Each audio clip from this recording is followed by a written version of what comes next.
Genesis chapter 4 verse 10 reads, And he said, What hast thou done? The voice of thy brother's blood crieth unto me from the ground. Hebrews chapter 12 verse 20 reads, And to Jesus the mediator of the new covenant, and to the blood of sprinkling, that speaketh better things than that of Abel. Spurgeon begins, The first shedding of human blood was a very terrible experiment. Whether Cain's murderous blow was premeditated or not, the sight of a bleeding human corpse must have been a terrible novelty to him. He had not been hardened by reading details of warfare, or listening to tales of murder, killing, and slaying were new terrors to mankind. And he who was the ringleader in such violence must have been filled with mingled astonishment at the result of his blow, and apprehension as to its consequences. I think I see him standing there by the corpse, for a moment stiff with affright, awestruck at the sight of blood. Will the skies dart malignant fires upon him? Will the sodden earth produce speedy avengers from her astonished soil? What questions must have flashed through the murderer's mind? But lo! The warm lifeblood flows in a crimson stream upon the earth, and some ghastly comfort arises to the mind of the guilty wretch as he observes the earth soak in the blood.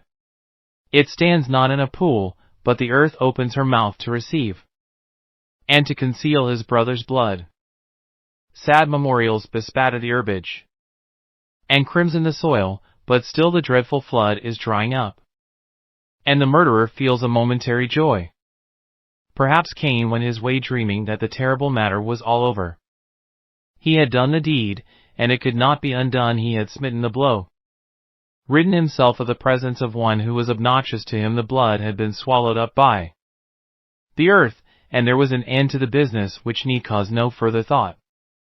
There was no machinery in those days of police, and law, and judges, and gallows, and therefore Cain had little or nothing to fear. Strong and hale man, with no one to punish him, and nobody to accuse or upbraid him except his father and his mother, and those, possibly, too bowed with grief, and too mindful of their own offense to show much resentment toward their firstborn. He may therefore have imagined that the deed was speechless and silent, and that now oblivion would cover his crime, so that he might go his way as though the deed were never done. It was not so, however, for though that blood was silent in the seared conscience of Cain, it had a voice elsewhere. A mysterious voice went up beyond the skies. It reached the ear of the invisible, and moved the heart of eternal justice, so that breaking through the veil which conceals the infinite from man, God revealed himself and spoke to Cain, What hast thou done? The voice of thy brother's blood crieth unto me from the ground. Then Cain knew that blood could not be idly spilt, that murder would be avenged.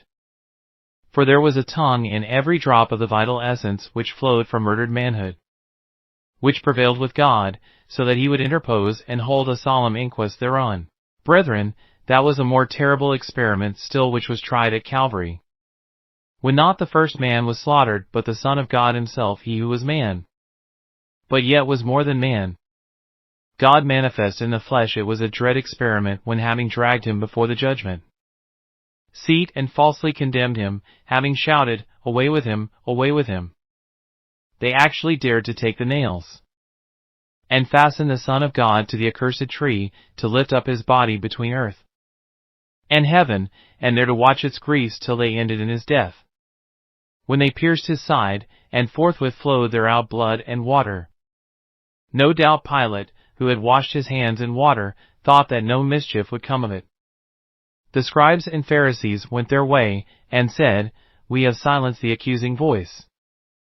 There will no more be heard in our streets the cry of him who said, Woe unto you, scribes and Pharisees, hypocrites!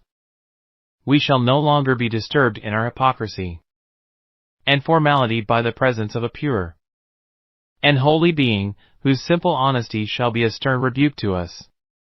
We have murdered him, we have put him to death without just reason, but there is an end of it. There will be no voice to that blood. Little did they know that up to heaven the cry of Jerusalem had already gone, His blood be on us and on our children, was registered in the tablets of justice. And ere long Jerusalem became the treasure house of woe, and a den of misery, so that the like to her destruction hath not been, neither ever shall be, upon the face of the earth. Far more delightful is the fact that another and more melodious cry went up to heaven from the cross of Calvary. Father, forgive them, resounded from the wounds of Emmanuel.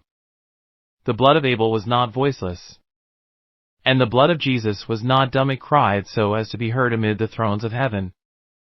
And blessed be God, it spake for us, and not against us. It spake not worse things, as it might well have done, but better things than that of Abel.